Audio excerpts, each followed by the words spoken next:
നമസ്കാരം. Q3 result grow എന്ന് പറഞ്ഞ കമ്പനിയുടെ വന്നിട്ടുണ്ട്. നമുക്കൊന്ന് മനസ്സിലാക്കാം. നമ്മൾ ഇവിടെ കൊടുത്തിരിക്കുന്ന സംഖ്യകളെല്ലാം ഈ ഫിനാൻഷ്യൽ റിസൾട്ടിൽ കാണിച്ചിരിക്കുന്ന സംഖ്യകളെല്ലാം മില്യൺസിലാണ്.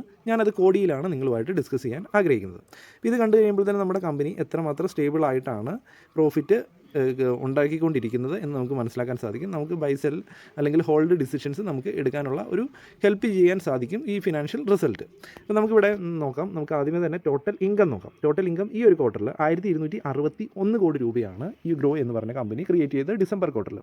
എന്നാൽ കഴിഞ്ഞ സെപ്റ്റംബർ ക്വാർട്ടറിൽ 2025 സെപ്റ്റംബർ ക്വാർട്ടറിൽ 1070 കോടി രൂപയാണ് പ്രോഫിറ്റ് ക്രിയേറ്റ് ചെയ്തത്. അപ്പോൾ നമുക്ക് നോക്കുവാണെങ്കിൽ ക്വാർട്ടർ ടു ക്വാർട്ടർ നോക്കുവാണെങ്കിൽ ടോട്ടൽ ഇൻകം എന്താണ് ഈ ഒരു ക്വാർട്ടറിൽ കൂടിയിട്ടുണ്ട്, നല്ല രീതിയിൽ കൂടിയിട്ടുണ്ട് ടോട്ടൽ ഇൻകം. ക്ലിയർ ആയെന്ന് ഞാൻ വിചാരിക്കുന്നു.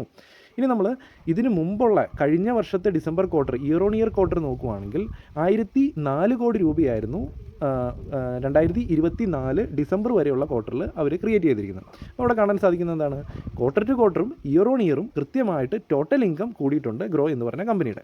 നമ്മൾ മുമ്പോട്ട് പോകുമ്പോഴത്തേനും ഇൻകം കിട്ടി. ഇനി നമ്മൾ എക്സ്പെൻസ് മനസ്സിലാക്കേണ്ടതായിട്ടുണ്ട്.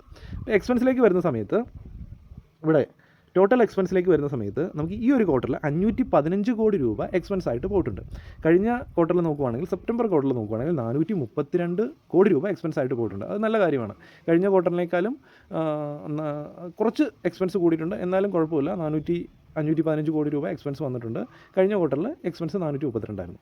പക്ഷേ കുറച്ച് ഇവിടെ നമുക്ക് കാണാൻ സാധിക്കും ഒരു 17 കോടി രൂപ നമുക്ക് എക്സ്പെൻസ് പോലും ഇല്ലാത്തതാണ് നമുക്ക് ഇയർ ഓൺ ഇയർ നോക്കുന്ന സമയത്ത്. കാരണം ഇവിടെ നമുക്ക് 2024 ഡിസംബർ മാസത്തെ നമ്മൾ ഡേറ്റ ചെക്ക് ചെയ്യുന്ന സമയത്ത് ഒരു 317 കോടി രൂപ എംപ്ലോയീസിന് ബെനിഫിറ്റായിട്ട് കൊടുക്കേണ്ട എമൗണ്ട് അവർ കൊടുക്കാതിരുന്നു, അത് ക്യാൻസൽ ചെയ്തു. അപ്പോൾ അവിടെ തിരിച്ച് 317 കോടി രൂപ കിട്ടി. അതുകൊണ്ട് തന്നെ ആ ഒരു വർഷം നമുക്ക് 17 കോടി രൂപ എക്സ്പെൻസ് ഒന്നുമില്ല, പ്രോഫിറ്റിലേക്കാണ് വന്നത്. ക്ലിയർ ആയി ഞാൻ വിചാരിക്കുന്നു. അപ്പോൾ അവിടെ എക്സ്പെൻസ് ഒന്നും ഇല്ലായിരുന്നു ആ ഒരു ക്വാർട്ടറിൽ കഴിഞ്ഞ വർഷം. അപ്പോൾ അത് വെച്ച് നോക്കുമ്പം ഈ ഒരു വർഷം 515 കോടി രൂപ എക്സ്പെൻസ് വന്നിട്ടുണ്ട്. ഓക്കെ, അപ്പോൾ എക്സ്പെൻസ് കൂടിയിട്ടുണ്ട്, ഇത്രയും മനസ്സിലാക്കുക. അപ്പോൾ നമുക്ക് കിട്ടി ടോട്ടൽ ഇൻകം കിട്ടി, എക്സ്പെൻസ് നമ്മൾ കണ്ടു. ഇനി നമ്മൾ പ്രോഫിറ്റ് ഫോർ ദ പീരീഡ് നമ്മൾ നോക്കേണ്ടതായിട്ടുണ്ട്. അപ്പോൾ പ്രോഫിറ്റ് ഫോർ ദ പീരീഡ് നമ്മളിവിടെ നോക്കുന്ന സമയത്ത് നമുക്ക് ഈ ഒരു വർഷത്തെ പ്രോഫിറ്റ് എത്രയായിരുന്നു?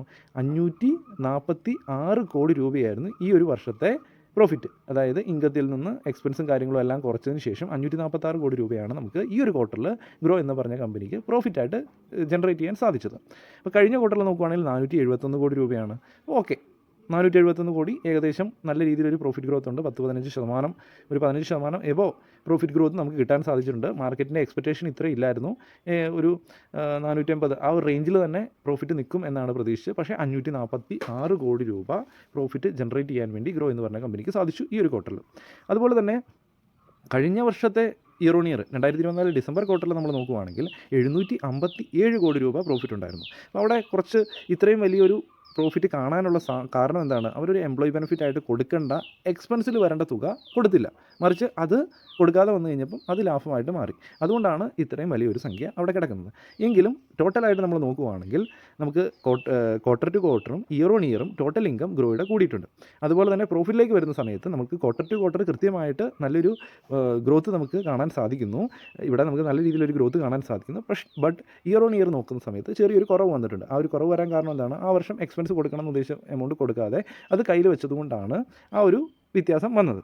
അപ്പോൾ ആവറേജ് നമുക്ക് മോശമില്ലാത്തൊരു റിസൾട്ടാണ് വന്നിരിക്കുന്നത്. ഇനി നമ്മൾ ഏണിങ്സ് പെർ ഷെയർ നോക്കുന്ന സമയത്ത് നമുക്കിവിടെ കാണാൻ സാധിക്കുന്നത് ഈ ഒരു ക്വാർട്ടറിൽ അപ്രോക്സിമേറ്റ് 0.89 ആണ് വന്നിരിക്കുന്നത്. കഴിഞ്ഞ ക്വാർട്ടറിൽ എത്രയാണ്? 0.79 ആണ്. ഇവിടെ നമുക്ക് ഏണിങ്സ് പെർ ഷെയറിൽ നല്ലൊരു ഗ്രോത്ത് കാണാൻ സാധിക്കുന്നുണ്ട്. അതുപോലെ തന്നെ കഴിഞ്ഞ ഇയർ ഓൺ ഇയറിൽ 1.38 ആണ്. അവിടെ നമുക്ക് ചെറിയൊരു കുറവ് കാണാൻ സാധിക്കുന്നുണ്ട്. ഈ ഒരു ക്വാർട്ടറിൽ ഇയർ ഓൺ ഇയർ ചെക്ക് ചെയ്യുന്ന സമയത്ത് ഏണിങ്സ് പെർ ഷെയറിൽ ഒരു കുറവ് കാണാൻ സാധിക്കുന്നുണ്ട്. നമുക്ക് ഓവറോൾ ഐഡിയ നോക്കുവാണെങ്കിൽ മാർക്കറ്റിൻ്റെ എക്സ്പെക്റ്റേഷനേക്കാളും കുറച്ചും കൂടെ ബെറ്റർ ആയിട്ടുള്ള റിസൾട്ട് ഗ്രോ എന്ന് പറഞ്ഞ കമ്പനി തന്നിട്ടുണ്ട്.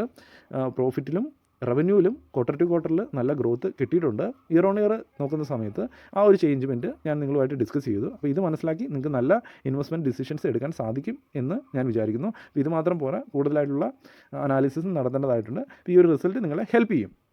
Okay, thank you.